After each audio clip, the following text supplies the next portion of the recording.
Hello everyone, I'm Pamela Anchang and welcome to this wonderful, exciting edition of TIMTV.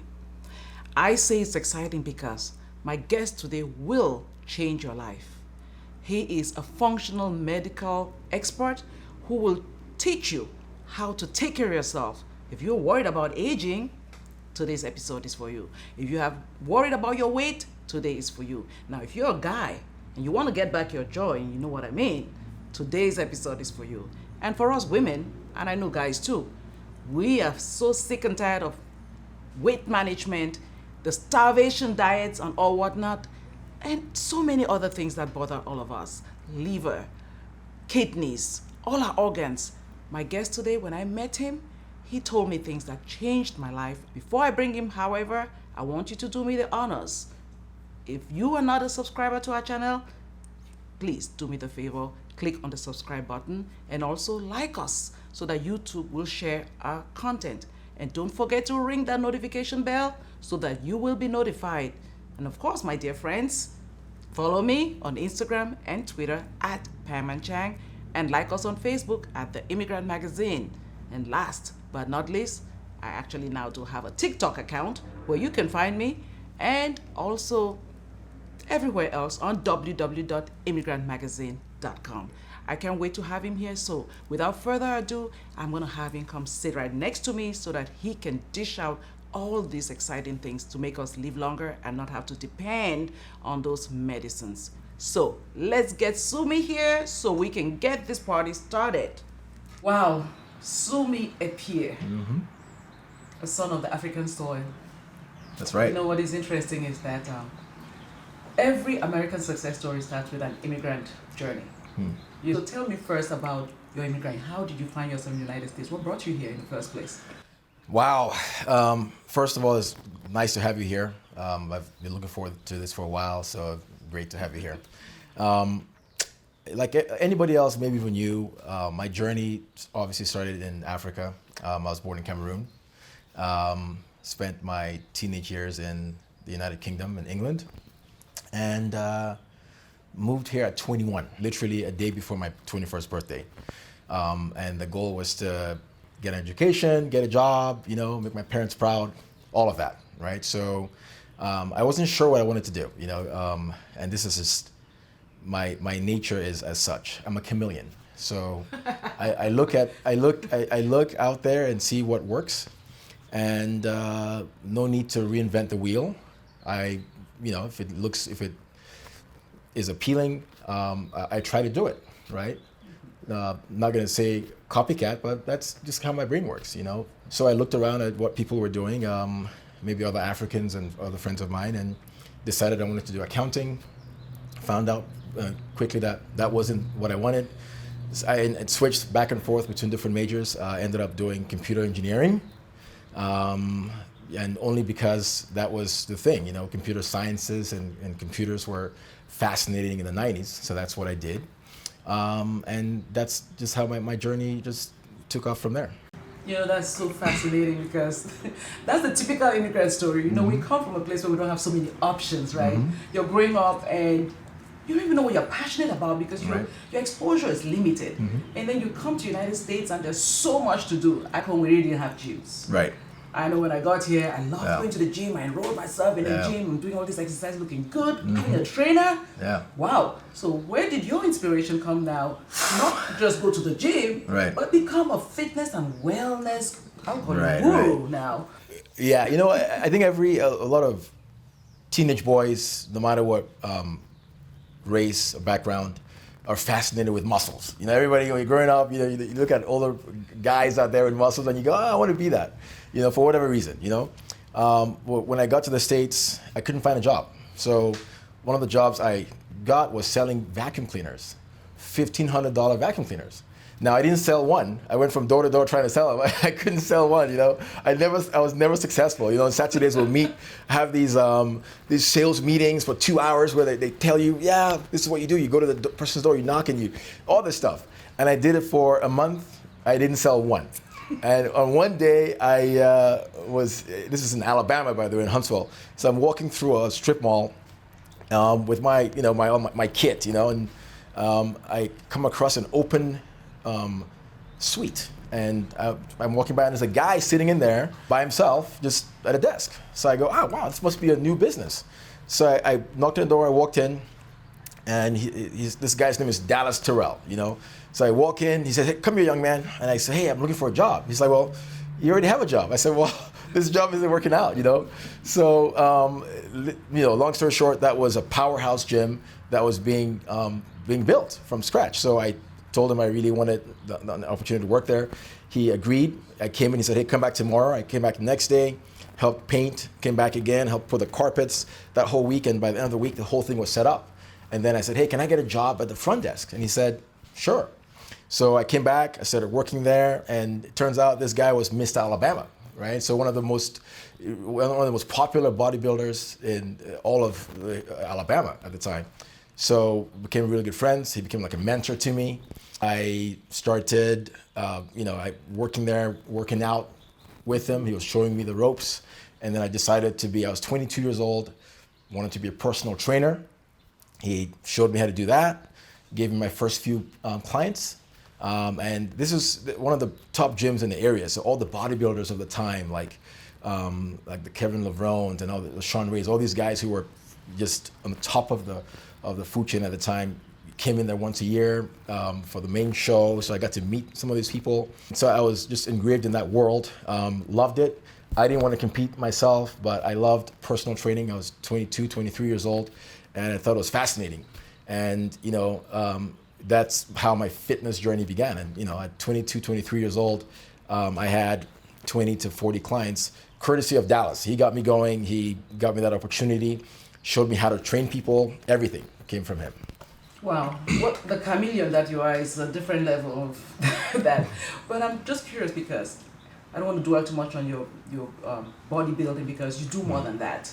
What is it that you did that prepared you for the wellness that you do, the healing, the anti-aging? You do so many things. We're going to get into those things. Mm-hmm. Is there what's your professional background that qualifies you to be able to help people out the way you do? Well, so again, my background, as I explained, was in IT, but I always had one hand and one foot in this whole fitness and health world, and was looking for a way to transition back into that.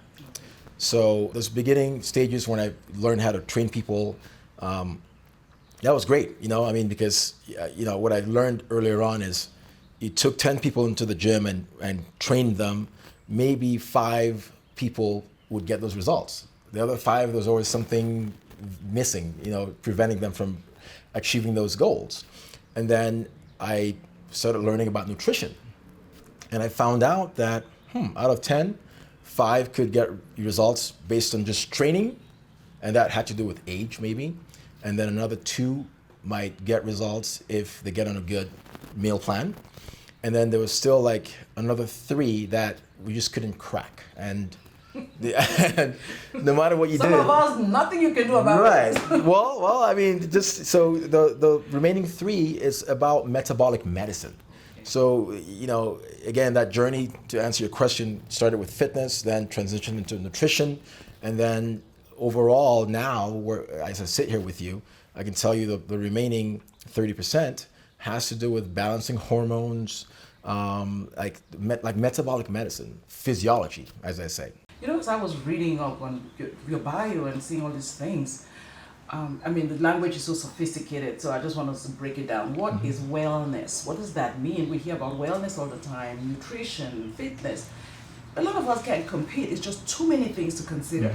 So what to you is wellness? I would say wellness is, in my words, and this is probably not what's in the dictionary, is status quo of health. So wellness is, in my opinion, when the body is balanced.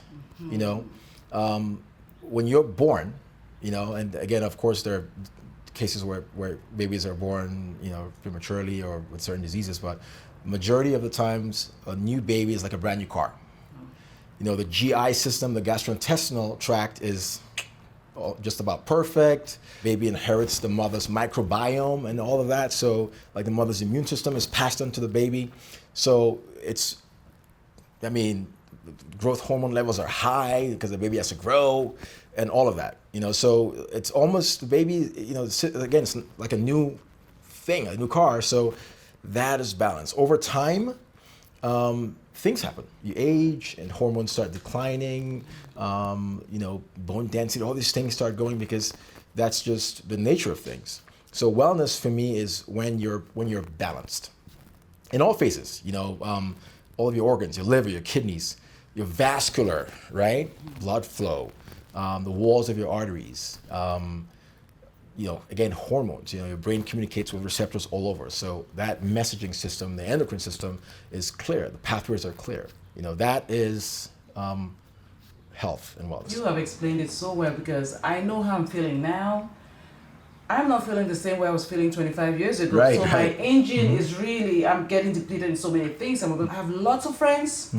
I mean, I don't want to talk about telling you my age, but lots of friends. We are all going through the same thing. We are not sleeping well at night, right? And I'm having mood swings that I never had before. Right. Anxiety, and I do all the things I used to do, try to eat the way I used to eat, and I still gain weight. And I try to do the weights. I'm not motivated. Like you said, those 3 people, that would be my category. So let's go into some of the services that you do here.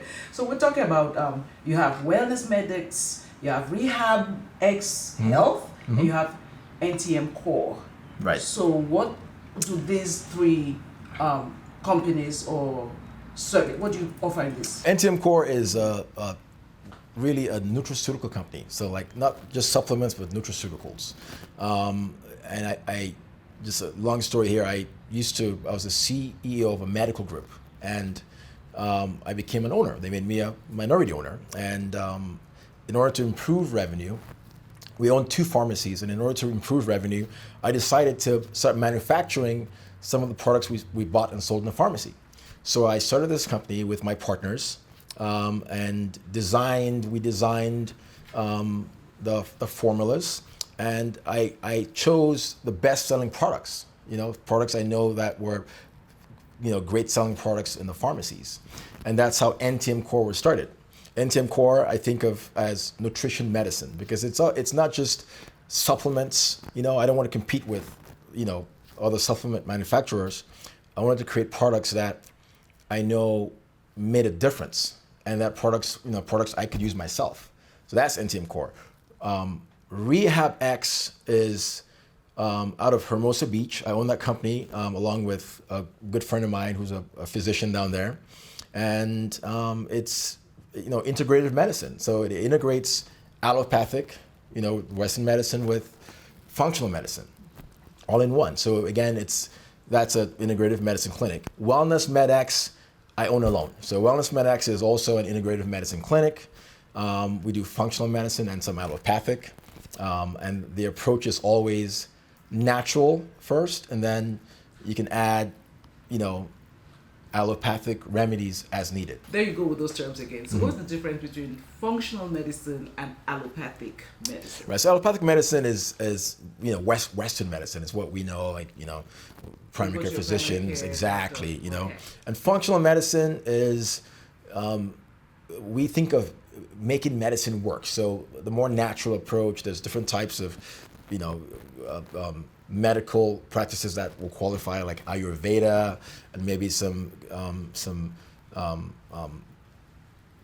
Chinese medicine, Chinese remedies will all fall, like holistic, will all fall under this umbrella, Okay, that makes sense. So you're not completely eliminating the use of one over the other, but it's just at different times you need them. Exactly. Yeah. Well, first you start with a natural approach, and then, a good example is somebody comes in with advanced gastrointestinal issues.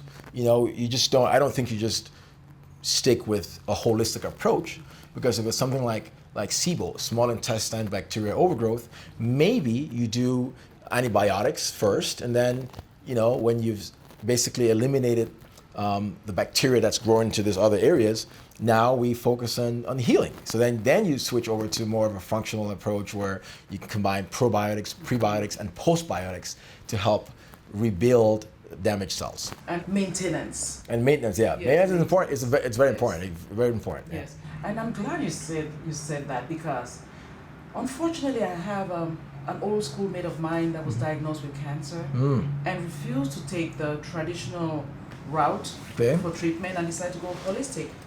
And she died. Yeah, yeah. So the two should go hand in hand. I think so. And cancer is a very interesting thing. Again, your whole body's made of cells. When you think about medicine the right way, your whole body, your hair, your face, you're a collection of cells. So, and these cells all have journeys, right? So when a cell gets sick, whether it is, a cell becoming a senescent cell, when the cell starts getting damaged, cancer, it's crazy. They want to replicate. So, a lot of times, there's a lot of natural remedies. I have peers who've done amazing things with stem cell transfusion. Amazing things with cancer. But sometimes, if it's more advanced, you want to, again, eliminate that threat and then focus on rebuilding. Exactly. I'm so glad now we're talking about this, because maybe if we just did some preventative measures, we wouldn't be sick. So first of all, what are the root causes in your experience of failing health? That's a deep question. But I'll say this. The point you made is spot on. Why? Because I think today medicine is more reactionary. Everybody, like a lot of practitioners, react. So you only go to the doctor when you're sick, you're already sick, and then doctors playing catch up to resolve an issue. And doctors some doctors think that way as well. But proactive medicine is what we try to promote. So we do both. Obviously people get sick that come to us, we want to help bring them back to balance, but we also promote proactive medicine. So do a large panel, do a checkup and look at everything. Your vascular, your hormones, your gastrointestinal, your organs that are there to keep you balanced, and then your immune system, which is there to defend you from invaders like pathogens. So doing a nice panel like that and a review can prevent you, hopefully, from becoming sick. That's so interesting, because I know earlier on when we got here, I was talking about, as a woman, we always think about losing weight. Right. Everybody wants to lose weight, yeah. Women, it's just a different story, especially here in California. You're kidding me. Right. Everyone wants to be skinny. Yeah. But the work is too much. So I'm curious to know, because when we walked in and I talked about that, you said, we have to look into a number of things. So it's not just like diet, So what, I guess my question is, how do you help? What's the process when someone comes here to help them maybe lose weight or deal with that? Okay, somebody comes in, the first thing we'll do is order blood work, very comprehensive labs, right, to look at everything, right? So not just your immune system, but your hormones, so your endocrine system, and then all your organs, your liver, your kidneys, and your gastrointestinal tract. Those things will tell us where the person is. So that's the first step. Order the labs. When the results are in, they'll come in face to face, or, we have a lot of patients all over the country. So we do telemedicine. So if they're local here in LA, they'll have patients who drive from San Diego, they'll come in, and then we weigh them first, right? Because when they come in, we have a body composition scanner, because you want to know exactly what visceral fat is, so what your waist, is, and then your fat mass, and then your skeletal muscle mass, and then your body fat percentage. Because those things tell us exactly, composition-wise, who the person is. And then I review all the results, all the markers I ordered. I explain everything to them. So a typical session will last about an hour. If you go to your primary care physician, it's very fast, and that's just because of how primary care physicians are compensated, right? It's 10 to 15 minutes. So there isn't time to go through everything. When I sit down, I explain everything. I want you to know who you are, what's happening, why I think your liver is good. I explain the liver enzymes, AST, ALT. I'll explain the kidneys, right? The best kidney markers like creatinine, for example, and your eGFR, your filtration rate, and explain why maybe you're closer to dialysis or not. Things like that, so and then to tell you things you can do, like drinking water and electrolyte balance, that can help, keep your kidneys healthy, because your organs are there to protect you, right? And same thing with your gastrointestinal tract. I'll do a whole review from when food goes in your mouth and enzymes break down the food as you chew. Why chewing is important. So enzymes start breaking down, and the food becomes wrapped up in what's called a bolus. It goes through your esophagus, hits your small intestines, and then it's like that movie Despicable Me with all those minions. You know, you have all this gut bacteria that they start working. Your pancreas releases, all these organs release enzymes to help break the foods down to 3 major categories: carbs, fats, and protein. So that happens there, and then it proceeds on, and then obviously you excrete it out. But then during that whole process, you want to absorb the nutrients from the food. When you're eating vegetables, we go, yeah, I eat vegetables. Well, if you can't absorb the polyphenols from the vegetables, then it's pointless. So when people come in with GI disorders, I explain that whole process and try to find out exactly, pinpoint where the issue is. Yeah, GI is a big one, and that's one of the areas that you really help people with. What about the other kinds of patients? Like, do you handle people that trying to lose weight? Absolutely, yeah. We have a really health. I want us to talk a little bit about those too. Yes, we have a really good, I call it a weight management program. So people come in, and some people want to gain weight, believe it or not, right? Some people will say, hey, they come in, they want to build muscle. So I have those patients. We have things to inhibit myostatin release and stuff like that, and to help the body release growth hormone naturally from the liver. So and then the vast majority, however, as you know, want to lose weight. So they want to lose weight. So for those patients, my philosophy is completely different, right? So I don't look at it as weight loss. I look at it as fat loss, right? So my scanner will tell us how much the footprint of fat in your body, and then I put you on a protocol to kind of push you towards what's called lipolysis, where your brain starts breaking down fat cells for energy. So there are a lot of myths out there about like how you lose weight. There's so many things, a lot of diets and all of that, but we keep it simple. I think we have one of the best programs because we keep it simple. Right. We create a lifestyle plan for you that you can do forever. So maybe have you do some intermittent fasting, maybe have you do what I call carb cycling, so not eating carbs every day, because carbohydrates are nothing but energy. And when you eat food, your brain signals your pancreas to release insulin to get the sugar from the food into your cells. So if you're always eating and your insulin is spiking, your brain then thinks it has to store this energy, right? When you go to Costco and buy a bunch of food, you come home, some goes in the fridge and some goes in the freezer. When the fridge is full, you put it in the freezer. Same thing with the body. You have something called your glycogen storage, your short-term storage. So when you eat food, when your brain thinks it's hit the limit, it's because your short-term storage system is full. If you keep eating, then the rest of the food has to be stored in the freezer as fat cells. And guess what? When you walk to your car or move your head or you move your hands, that all has to be paid for, So your brain has to fuel that. It's going to go into your quick storage system, your glycogen storage, to get energy, to make ATP to take care of that. But just like you in the morning, when your kids go to school, you don't go in the freezer to defrost food no, you want something fast. So you go in the fridge, you give them food, and they go to school. And everything is on the go and fast. So if you keep eating, then you're never ever tapping into the fat cells. So people can never define the true fat burning window. So if insulin is always high, then your activity is always accounted for. Well, we are going to have to do this another time again, where we're going to have to go into all the details of that, because I have so many questions, but I want us to talk about, other conditions like diabetes. That's a big one. Right. Some people are like borderline diabetes. Can we reverse this? Because eventually diabetes it's becoming so prevalent. Right. And it's really hurting, because next dialysis, and nobody wants to be on dialysis. So is that one of the areas? Yeah, so high prevalence in obesity all over the world, especially in the United States, it's really high. It dominates a lot in the medical community right now, obesity that is. And diabetes is intertwined.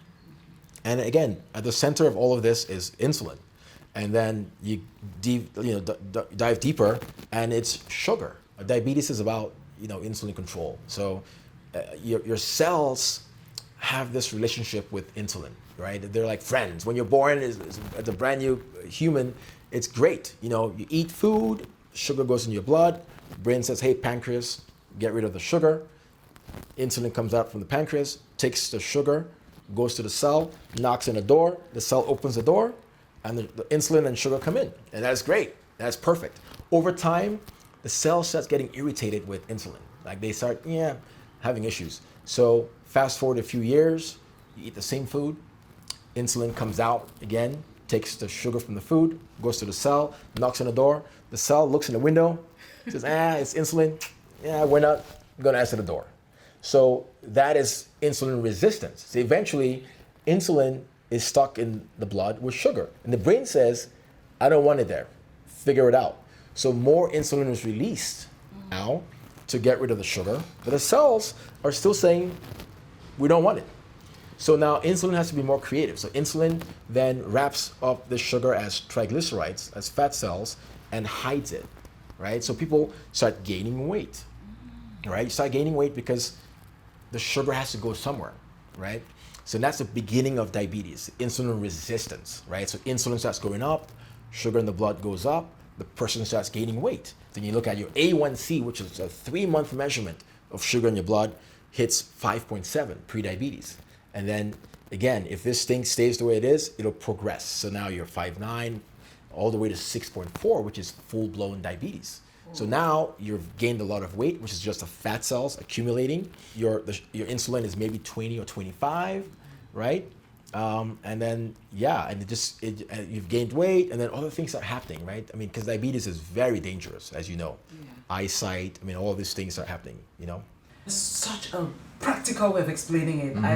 You don't even know. So that's why they tell you lose weight. But what about which one's type 2, which one's type 1? I know there are 2 different types. And we'll talk yes, type 1 is more of, it's a fascinating thing, right? So type 1 has issues with B cell, production in the pancreas. That's just, the people who have type genetic. 1, not necessarily genetic, but when that system fails, that's just where you are, Type 2, I think is more manageable. Right, it's manageable and it's caused by caused by what we do. So type 2 it's lifestyle. A lot of times it's lifestyle. And people say, hey, people think they're more predisposed. I think it's just lifestyle. I think because even if you have a genetic like a SNP or like MTHFR or genetic misprint, that gene still has to be expressed.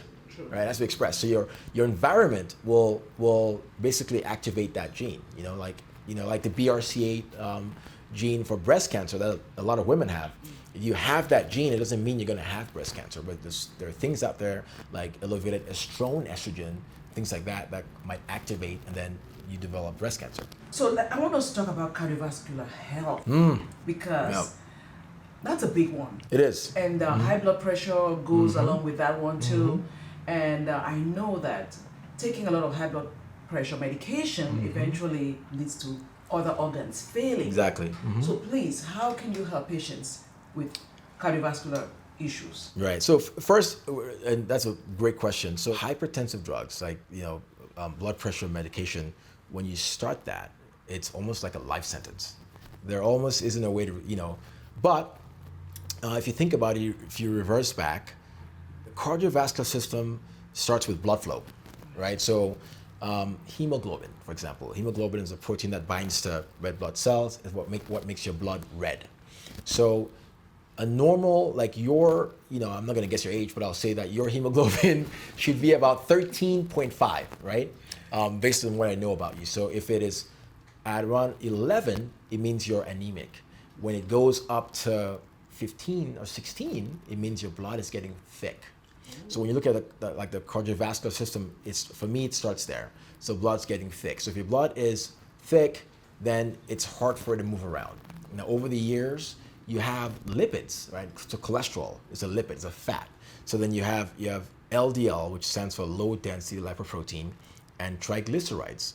And those guys are going to go in your arteries and passageways, and sometimes, stick to the walls of your arteries, and like LDL. Then you have lipoprotein A, which is a killer. And those things are going to impede blood flow. So if your blood's thick, and now you have the cholesterol is increasing. Not HDL is high density, that's a good cholesterol. You have all these other guys that are increasing in the pathways, obstructing blood flow. That puts you at a high risk, not just for a blood clot, but for stroke, because oxygen is transported in the blood, in iron. So you guys drove an hour here. If this was your brain and that was other parts of your body, you wouldn't be able to walk on the freeway. You'd have to drive in a car. So the car is iron and you'd be oxygen. So you can't go around the blood without iron. Now, as blood goes around the body, if you have cholesterol and and lipoprotein A helping it impede and your blood's thick, then you're already at risk. And what happens is a lot of times that definitely increases your blood pressure. So those go hand in hand. So when somebody comes in, we'll look at that first. We'll look at how thick the blood is, right? And then we look at what's obstructing blood flow, like cholesterol. I don't like saying just cholesterol is bad because cholesterol is actually needed. All of your hormones are made from cholesterol. So testosterone, estrogen are all made from cholesterol. So cholesterol isn't bad unless it's in abundance in the blood. Okay. Now, when you have high blood pressure and all these cardiovascular things, the next thing you know, people now start developing things like ED, erectile dysfunction, right, stuff like blood that. flow. Yeah. So do you help? Someone. Absolutely, yeah, and absolutely, and we'll take it down to but that's taking away somebody's joy. No. Well, we take it down to a base level because like erectile dysfunction, again, if you are 50-something-year-old male or 60-something-year-old male, for example, and you have that, you want to, testosterone, estrogen, you can't hold in your hand. Those are chemical messages. Your brain, hypothalamus, starts this process of communicating to receptors all over your body, right? So testosterone is communicating, so is estrogen. Those are chemical messages. So blood flow, you see why blood flow is important, because blood, those hormones sit in like little buckets and go around the blood to their receptors. That's how they travel. So if you have poor blood flow, then obviously the messaging system is going to be off. That's the first thing. But instead of giving things like remedies like Viagra which just temporarily improves blood flow in that passageway, I think about peptides. Peptides are one of the newest things in medical technology. Fascinating, because peptides work on your brain to induce action. So I'd rather give somebody a peptide for that, maybe oxytocin or PT141, sildenafil, compounded together to help work on the brain to induce action. Isn't Viagra even dangerous for some people? It depends. So again, drug interaction is a big thing, right? So unfortunately, a lot of people are on blood thinners maybe, and so when you look at drugs are drugs. Drugs have their purpose. I'm not against drugs. I just think that you have to be smart with how you take them and think about the life cycle of a drug. Your liver is going to get the grunt of the bad when you take a drug a lot of times, and your kidneys. So that's kind of how I think about a drug interactions, and then side effects. Right. Viagra, it just depends on the person's condition. Okay, so you're not condemning it, but no, I don't. I definitely don't condemn Viagra at all. I think see your primary care physician and make sure that the counselor they'll know your health history and they can counsel you properly on how to take it. I just prefer peptides. Yes, and you're let people know that they have options. You don't have to, because sometimes. I don't really like taking medications. Most people don't like taking medications, and because again, talk about side effects and all whatnot. What about for us women? And because we talk about wellness, I'm telling you, I'm not going to tell my age, but I'm there. I don't think you're there. You look like you're like 35, 36. Oh, nice. Maybe 39. I don't know. I'll take it. But let's pretend that it's not me, right? There are lots of women that are going through, like we talked about briefly, I don't know if we talked about it, menopause. Right. Can you help Well, us? of course, first of all, the female body is fascinating, right? I mean, men are just like, I say, like a man is like this, like a man's brain especially, like this cabbage, right? Just a little part of it makes sense. The rest of it is just like fluff. That's how I think about it. Really? Oh yeah. Women are more sophisticated. We're factories. You get to make a whole human, right? I mean, it's fascinating. And then, You know, just pause on that. Someone asked, my son asked me the other day, he said, why are we celebrating Women's Day and not Men's Day? This is a response I should your son really? Well, hold on.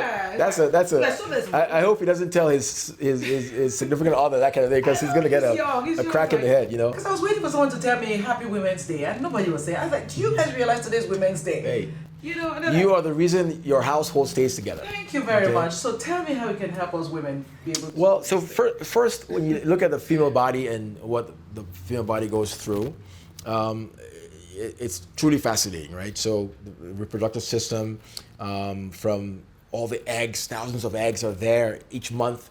If you like get pulled out to go through this process where they go in and then, FSH and LH work on them, and then maybe the eggs go into this fallopian tube and wait for maybe like some sperm to come meet them, and then it doesn't happen, and then they're done. Yeah. And so it's fascinating how that happens. But as you age, obviously, the body is fascinating. God made the body in an amazing way, because as you age, at some point in time, the body knows it's time to shut down production.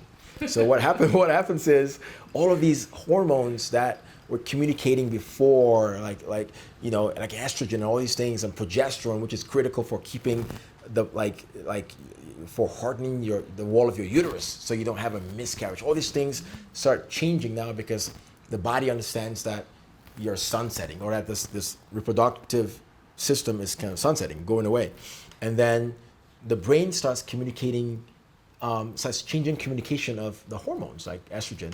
And then obviously estrogen is what it does for women is truly fascinating, right?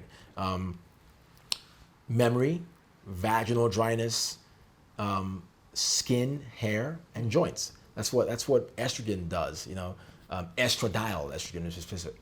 So when those things change, then you start having night sweats and hot flashes, memory lapses, and that's just because estrogen is dwindling down, And then for a lot of people, maybe the same thing happens even before they reach that level. They have a lot of estrogen and not enough progesterone and testosterone, so they're more estrogen dominant, and estrogen dominance creates, makes weight accumulate in the waist level. So then you look like an avocado, So hormones are critical. Hormones are critical for women, but we try to help balance the hormones, right? To help balance them for people who want to go with bioidentical hormones. We do offer that. Obviously, more of a holistic approach to that. Again, with the goal of bringing them to balance, especially when they become perimenopausal, and help them gracefully go into postmenopause. I am not living here today without that. Well, we'll take care of you. We'll take care of you. Yeah.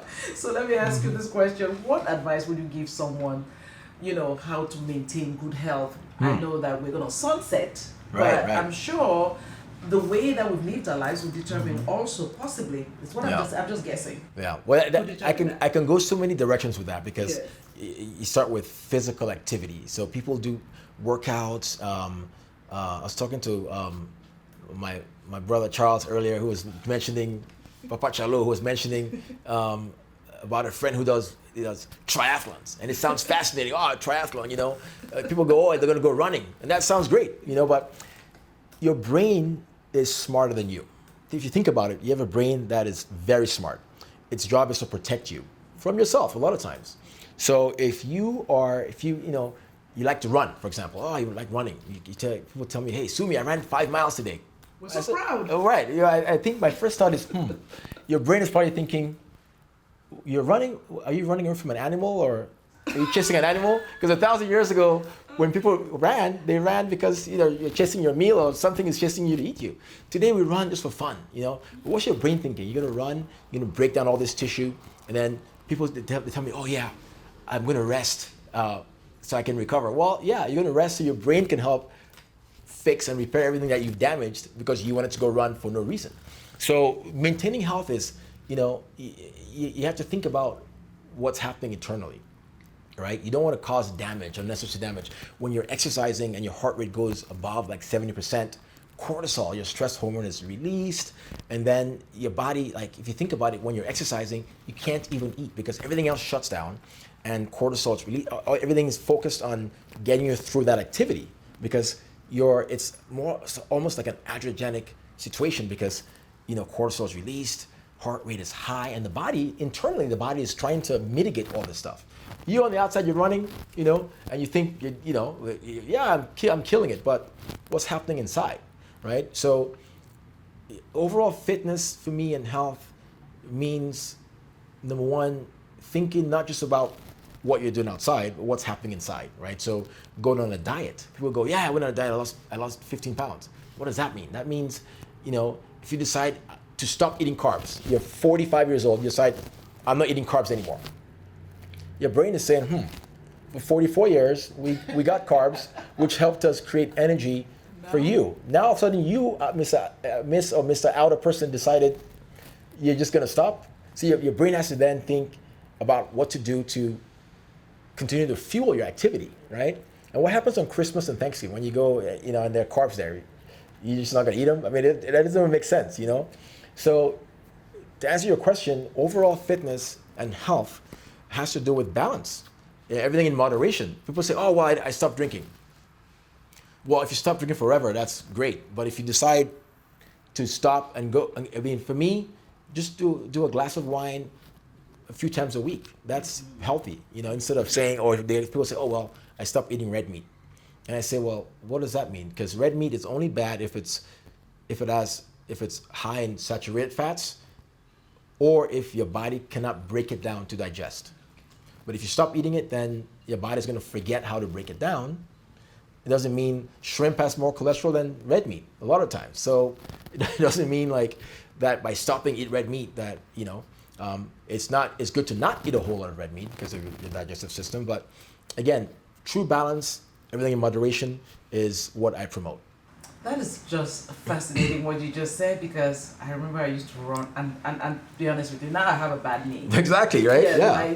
My right knee, it's inflamed all the time, and now I can't run anymore. Right. But I thought I was doing it because I had children, gained so much weight, trying to lose the weight, and of course the traditional way is to go out and run. And now you're telling me that all of that was nothing? No, I mean, there's a purpose for that. When you're young, you can run and your body will repair that. Right. But look at the Olympics.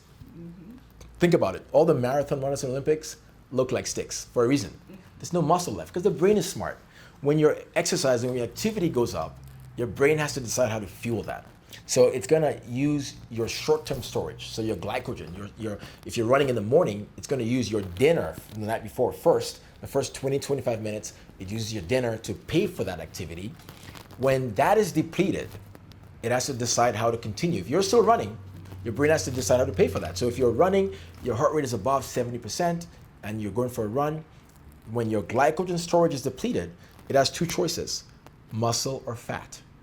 If your heart rate is still high, it's going to go to muscle.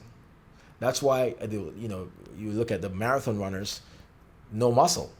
They're like almost going to fall over. Then you look at a sprinter, much more healthy because of the way they train. So the brain is truly fascinating how smart the brain is.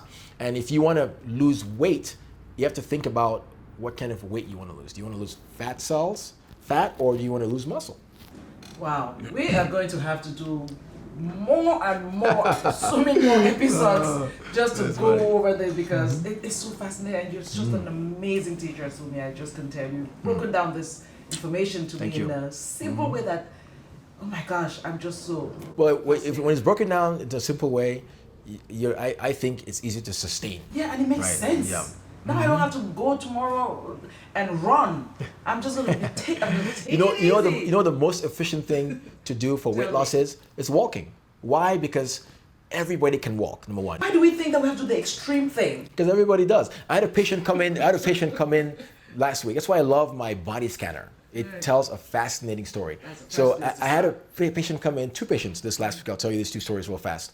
First patient came in. She's a doctor. She came to me 3 months ago because she had glucose metabolism issues. So she was on metformin. She was a thin person, but she was diagnosed with she said, she said fatty liver and glucose metabolism issues. So on metformin, because her morning glucose was always spiking. So morning glucose 105, 110 all the time, every morning, sometimes 125, right? Which means for some people, not everybody, but the sugar is staying in the blood and not being used right away. But she wasn't gaining any weight. So for me, when I saw that, I knew that issue was just, again, insulin sensitivity versus resistance. So fast forward 2 months, I didn't see her in December.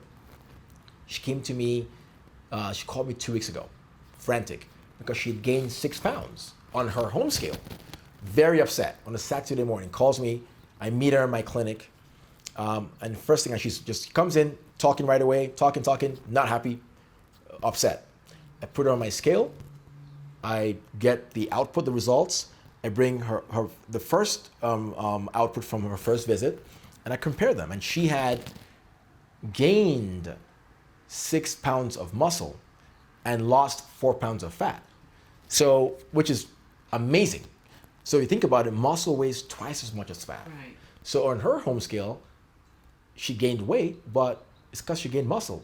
So she's 66 years old, and her body fat percentage is 13.5, which is insane. I mean, that's truly amazing. And she was shocked. So she actually improved and no longer on metformin. Glucose doesn't spike in the mornings anymore. A1C is 5.1, around there. Perfect, right? Second patient I want to talk about comes in, good friend of mine, comes in a month, 6 weeks ago. She's seen some of my posts online. She knows some of my patients. She finally comes in and says, I'm ready to start. I said, okay. I gave her my program, everything, talked about making her walk. And she said, oh, no. I love my kickboxing classes. I have all these workouts I do in the mornings. She goes, I think I can do them and still I lose weight. I said, oh, okay, well, let's try your way. I still gave her, I have a GLP product I use, plus another product that helps manage ghrelin, hunger hormone, and leptin, satiety hormone. So you don't feel as hungry as you do. So that's going to help you stay on any protocol. So she took the products and left. So she comes in for her monthly weigh-in. I weigh her, and she came in. First thing she said, Sumi, I lost 12 pounds, 13 pounds. When she came in, I said, really? I said, wow. I said, well, let's weigh you and see, so we can see what happens. She says, yes, I've lost 13 pounds. I'm excited. My clothes fit better. I said, that's in 1 month. I said, wow, that's great. Got the results back, first results and second. I compare them. She had lost 7 pounds of muscle and gained a pound of fat in 1 month, which is impossible on my program. Impossible, right? And so she sits there and she's shocked and almost starts breaking into tears. And I said, hold on, we can't do that here. And I said, well, tell me what. She says, well, I increased my high intensity workouts. And I paused. And I said, what happened to the walking we talked about? She said, well, I'm burning so many calories. And I said, listen, number one, not all calories are the same, right? And I went back through the whole thing. I explained, I said, I just want you to walk because I don't want your heart rate to go above. Why? Because I make almost everybody do intermittent fasting. I said, let's take a step back and just have you walk. So I can't wait to see her at the end of the month to see what happens, because I don't know if she's going to stick to that because she loves her workouts, which makes sense because it's a stress release for her. Yeah. But for me, walking is is the easiest thing because it's less stress and your body can actually use fat cells to pay for that activity instead of trying to use muscle because your heart rate is too high. That is fascinating. Ignorance is not bliss. I tell you that. Ignorance is not bliss. I'm learning so much. So what's the typical patients like, the age groups, and who do you see? I have a wide variety. I have patients who come to me. We do a lot of professional athletes. So my company Ntmcore actually sponsored some pro beach volleyball players who went to the Olympics in Tokyo. So we do a lot of that. I do all the nutrition, help optimize them, and all of that. That's one group. And then we have, I have a large amount of teenagers now, teenage girls who are, 16, 17, who who stopped having their monthly cycle. So hormones are off. A lot of times it's nutrition. Sometimes it's their activity. So a lot of kids, teenagers who do athletics do way too much and don't eat enough food and get nutrients to pay for that, to help balance that. So that's another group. And then I have a lot of autoimmune. So patients come in with Hashimoto's, which is extreme hypothyroidism, so a slow working thyroid. That's an autoimmune. I have celiac, Crohn's, ulcerative colitis, a lot of those, some genetic as well. That's one. And then, but I have a large amount of weight loss. Basically, people get referred to us because when people see their friends or family members lose weight and they see how easy my program is, very easy because I keep it very simple. I still let you do alcohol. I let you do coffee because my philosophy is when you lose weight, if you lose the weight and you change what you did to lose the weight, you're in trouble. So it has to be a lifestyle. So if you adopt this new lifestyle, that's not, and again, it can't be a job. I can't tell you, hey, Pam, I want you to eat one meal a day. I want you to eat these small portions. No, that doesn't, because you can't sustain that forever. So, that's why we're popular in weight management. So we have the weight loss patients, we have the kids who want to gain weight, we have the kids who have hormone issues, and then we have the adults, women aged, 45 to 55, 60, who are going into perimenopause or are in menopause and have the hormonal imbalances. We have those, and then we have a lot of men and women who have who come to us for sexual health. So it's a wide variety of people. You know what I love when I'm listening to you is that you just made me realize I've been stressing myself for nothing. I've been starving, I've been running, I'm that patient that you talked about. Right. You'll be amazed how easy it is. Now, like, how easy it is. We see you, right? And you look fit, and you look, we imagine that you're doing all this. You're running. I lift weights once a week. You're lifting weights I lift every weights. day. No, I lift weights. I lift weights exhausting. once a week for an hour. Never more than that. And people say, "Oh, it's genetics," but that's not true. No. When I went to visit my sister in North Carolina in December, I didn't work. I was there for almost 2 weeks. I didn't work out. My mother loves making cakes. So I was eating cakes, eating African food, and I gained 14 pounds. I came back 14 pounds heavier in two weeks. But I went to town. I ate everything, right? So I came back as, some of the food. Fufu, gari. I was just eating anything, right? So I came back and I had to start intermittent fasting again, start working out in the morning, doing fasted cardio, making sure my heart rate didn't go up too high. And within a week and a half, that was all gone. Listen, one of the reasons I haven't asked for weight loss from you is because I was always scared that you're going to put me on some No. regimen. We don't do that. I was not ready to give up. And now I'm realizing that I've been punishing myself. Right, So listen, no. We have to do my consultation. Okay? Absolutely. I'd love to. I am going to be the example for this because Yes. we'd love to have feel you. good, Yeah. So now let's talk about where we are in California. Hollywood is all of this, and so there's so many people out there. We've seen all kinds of people that practicing and doing what makes you stand out? All right, so I like that question. So one of the most popular drugs right now, right, really in not just in California but all over America is Ozempic. That is diabetes medicine, by the way. It's a diabetes, yeah. But So now I see all those skinny women. everybody's doing it. I don't want to name names, but like. They've been out it. Like the Kardashians and like Elon Musk. Real Housewives. Right, they're all doing this drug. Yeah. It's really like the it drug now, but it's a GLP-1 product. So I'm not going to go into what it does, but I'll tell you this: to answer your question about why we send out people who do the drug. Now, hey, Kim Kardashian's going to do that drug, and she knows how to. She's going to do everything she needs to stay in shape. Different person, different mentality. She has to go out in the public and look great. So she's not going to go eat burgers. No, she's on it because her image is everything.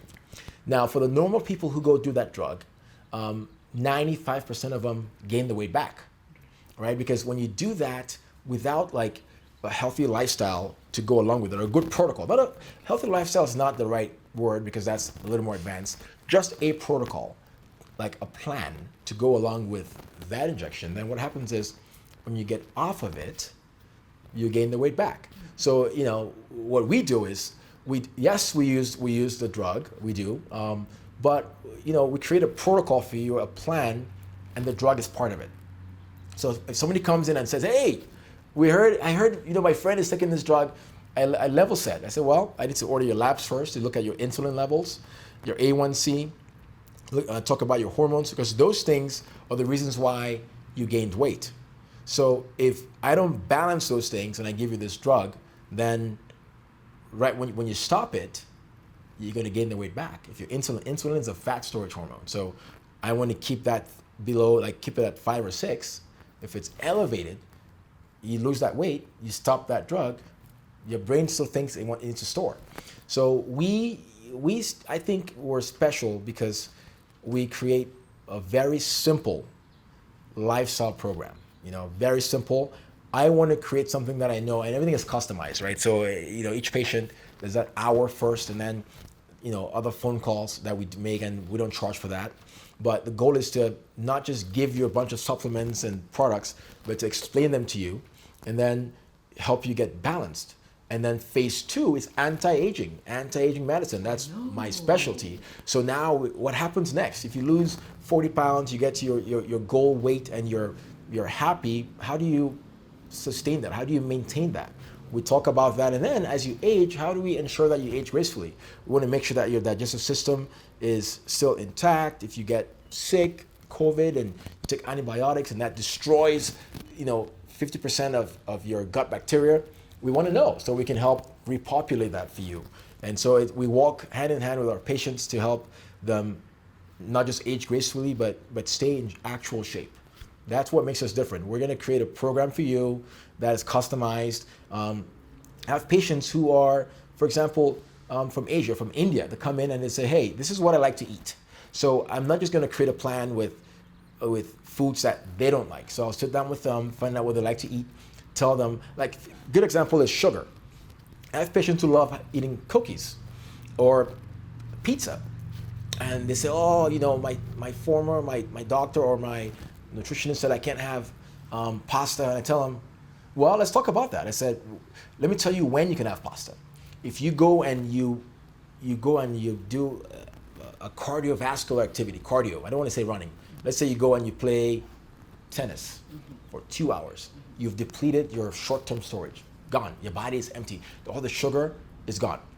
When you get done, your brain has to replenish what you've lost, like replenish your glycogen storage. Whatever you eat right away, whether it's protein or pasta, your body will store it as sugar to replenish. So that's the best time to eat pasta. Okay. You go play for 2 hours, you eat pasta, your body's not going to store that as fat. It's going to store it as usable energy in your glycogen storage. Now, that doesn't mean if you go eat like 2 bowls of pasta, that's different. Because there's always limits. Because the first portion, a healthy portion will replenish that. And then, but if you eat more than you need to, then your body has to, remember, your brain thinks fat is an asset to your brain. Your brain, because if there's an earthquake today out here in California, God forbid it's an earthquake, and there's no food, and you don't eat for 2 days, you lose a pound of fat. So 1 pound of fat can fuel you for 2 days. So fat is like gold to the body. So the brain accumulates that because it knows during famine or whatever, it has stored energy. Wow. Mm-hmm. I was just going to say, wow, I know when to eat my bread, my croissant. Absolutely. Good Go stuff. do your workout, and when you feel now not lifting weights. Weightlifting doesn't count because you're not going to use a whole lot, But if you go like for a bike ride, 2 hours, I promise you, eat that pasta right away. Now there's a limit, 45 minutes. After 45 minutes or so, your body starts looking for ways to replenish that.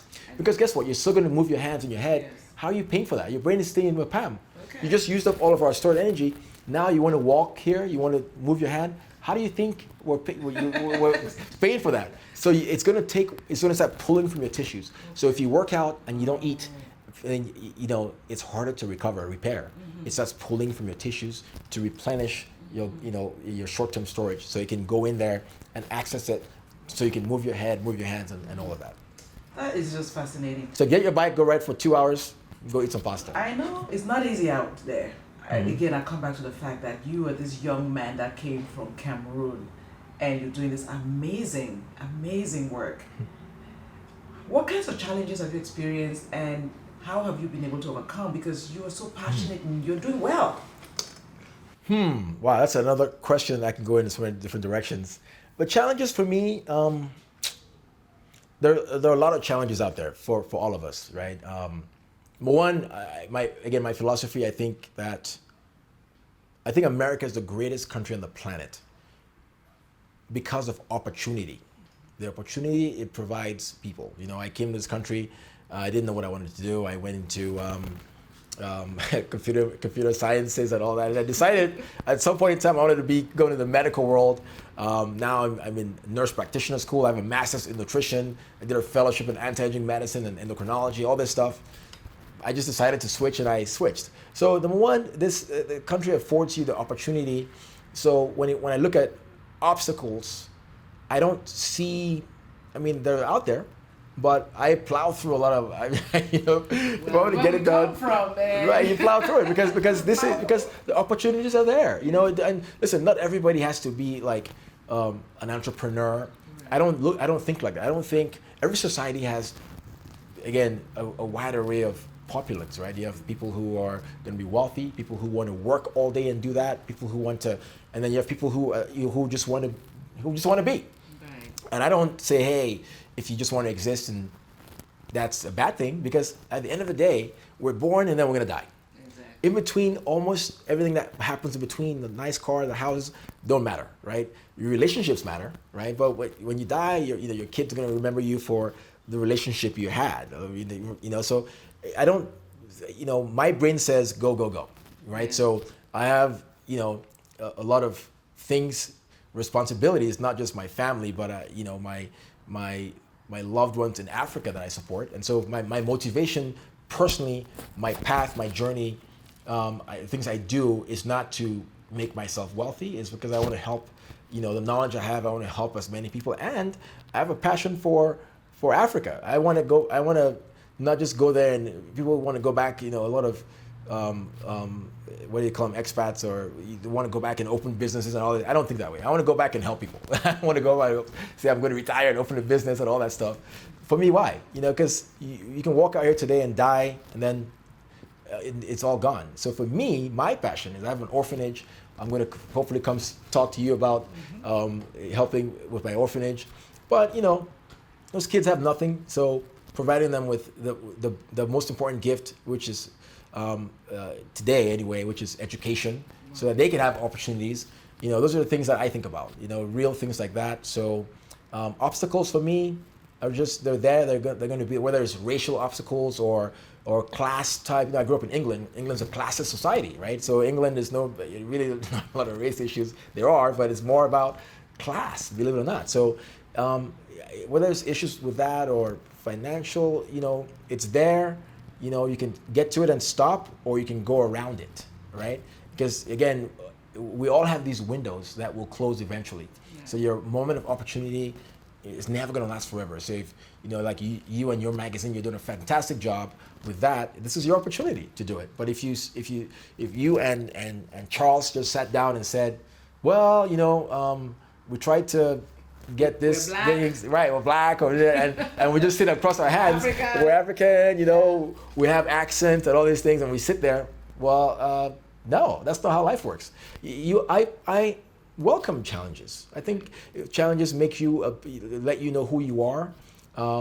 They make you stronger, and the fact that if I was in Cameroon right now, I'd have some, if I was there the whole time, and I love my country and I love my continent there, but the challenges there are just a little bit different than the challenges we have here. And I have to remind myself that, this challenge, wow, what's the same kind of challenge somebody's having over here in the Middle East, or over here somewhere else where that's a real challenge, or, there's a story I remind myself all the time where this person goes to God with the cross and says, hey, God, my cross is so heavy, And God says, hey, go in that room, and go switch it out with any cross you want there. He takes the cross, yeah, I'm gonna get me a new cross. He goes to the door, opens the door, and looks inside, and all the crosses are like tall, bigger than his. And he closes the door quietly and tiptoes away and escapes with his little cross that he thought was I'm good with my cross, you know. And that's how I look at life, you know. Yeah, I look at life that way too. Perspective is everything. Yeah, Yes. perspective is everything. And you know, on this subject that we're having now, I'm so glad you talked about, you know, living life and anything can happen. Your health is your wealth, really. Invest in your health and you can do all the amazing things you want to do. So what's your vision ultimately? Again, it's just balance. The health is just balance. I think you make sure you find, you know, as a consumer, you're empowered. You are empowered. Find a practitioner who will listen to you, right? Listen to your issues and your complaints, and not just treat you like a number, right? Sit down and listen to what you're experiencing, because again, mental health is very important. People have challenges in life. I might sit here and say, yeah, I'm good with challenges, but then I can't judge somebody else who has similar challenges and can't handle / mitigate them. Empathy is a big deal. But yeah, I mean, I really think health, again, back to balance, that defines everything for me. Right. So someday we're gonna have WellnessMedX, or maybe build a franchise of it. I can just see this thing just growing, and I'm so happy that you don't look at obstacles. Thank you. You know, because we're in a country of opportunity. And but I just want to wrap this up with a question: how can our audience find you? And you know, because I know they're eager right now to lose weight, manage their diabetes. A lot of men want to get back their joy. Right. Women want to sleep well at night. Right. All of that stuff. Yeah. Some people, it's just the stomach. They can't eat anything. They can't eat. Yeah. They eat anything and they're sick and all whatnot. So I know they want to pick up that phone and call you or go to a website, whatever. Can you tell us how they can find you? Website is wellnessmedx.com. We're also on Instagram at WellnessMedX. And, you know, of course, the Immigrant magazine has my contact, so they'll tell you how to get a hold of us. But the website, definitely go to the website, reach out there, or Instagram, reach out, and the team will you know, respond and then tell you how to get onboarded into our clinic. Yeah, absolutely. And really, I had a lot more questions because everything you said. But we'll do this again. Yes, everything you said, I had another layer. My brain was like, oh, this and that, but we're out of time now. Right. So we'll have to do this again. And I really just want thank to you. congratulate you. Thank you, and I appreciate you. We've talked about this for a while, about you coming in and meeting with us, and you know, your platform is I'm very impressed. I reached out to you because your platform is very impressive. Everything, all the work you do with everybody, like artists and just regular folks like me, and is truly amazing. I'm proud of your success, you and Charles, and I look forward to supporting you guys for as long as we can. Yeah, your health is your wealth, and you did need your media. So that's right. See you next time on TIMTV. Thank you so much. All right. Thank you, Sumi, and we'll see you around. All right. Thank you. Well, that does it for us today. Thank you for joining me and Sumi. It was an amazing class, to say the least. And I can't wait for Sumi to come back, and so we can delve deeper into all these areas, because there's too many things that we could have talked about. I'm sure you have questions. Be sure to send us your comments and suggestions about what you'd like to hear more from Sumi, so that we can come prepared for the class. Okay, so let us know your thoughts, and be sure to share our video, and don't forget to follow me on Twitter and Instagram at Anchang. And I'm looking forward to see you all next time on TIMTV.